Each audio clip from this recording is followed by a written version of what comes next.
చాలామంది తనుజని big boss ముద్దు బిడ్డ అని పిలుస్తారు. కానీ నేను ఇంతవరకైతే అలా అనలేదు. ఎందుకంటే ఆమె ప్రతిసారి ఎఫర్ట్స్ పెడుతూనే వచ్చింది.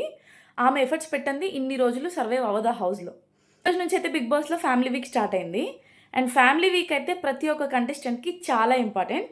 ఇంత ఇంపార్టెంట్ అయిన ఫ్యామిలీ వీక్‌లో బిగ్ బాస్ తనుజకి పార్షియాలిటీ చూపించడం మాత్రం చాలా రాంగ్ అనిపించింది. నామినేషన్స్ రోజే తనుజ చేతిలో చాలా పవర్ పెట్టారు. ఒక కంటెస్టెంట్‌ని సేవ్ చేపిచ్చారు. అండ్ ప్రతి కంటెస్టెంట్ ఎంతమందిని నామినేట్ చేయాలనేది కూడా తనుజ చేతిలోనే ఉండింది. సరే కెప్టెన్‌గా ఆమెకు ఆ అధికారం ఇచ్చారు. అక్కడి వరకు ఫైన్. అండ్ ఈరోజు ఫ్యామిలీ వీక్ అని పెట్టి ఏ కంటెస్టెంట్ ఫ్యామిలీ ఎంతసేపు ఉండాలి అనే దానికోసం ఒక గేమ్ అయితే పెట్టారు. టాస్క్‌లో తనుజది అసలు ఏం తప్పు లేదు. మొత్తం తప్పు బిగ్ బాస్‌దే. ఎందుకంటే ఆమె గేమ్ ఆడదామని చెప్పేసి వెళ్ళి థ్రెడ్ వెనకాల నిలబడింది. అప్పుడు బిగ్ బాస్ అనౌన్స్ చేశాడు. మీరు కెప్టెన్ కాబట్టి మీరు ఈ గేమ్ ఆడాల్సిన అవసరం లేదు. మీకు నచ్చిన టైమర్‌ని తీసుకోండి అని చెప్పాడు. అప్పుడు ఆమె వెళ్ళి 60 మినిట్స్ టైమర్‌ని అయితే తీసుకుంది. ఇంకా ఈ టాస్క్ తర్వాత అయితే ఈ షో ఫెయిర్ అండ్ స్క్వేర్‌గా జరుగుతుంది అని మాత్రం నాకు అనిపించట్లేదు. పక్కా ఫేవరెటిజం నడుస్తుంది తనుజకైతే అని అనిపించింది.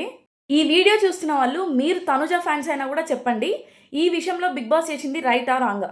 కమెంట్ చేయండి.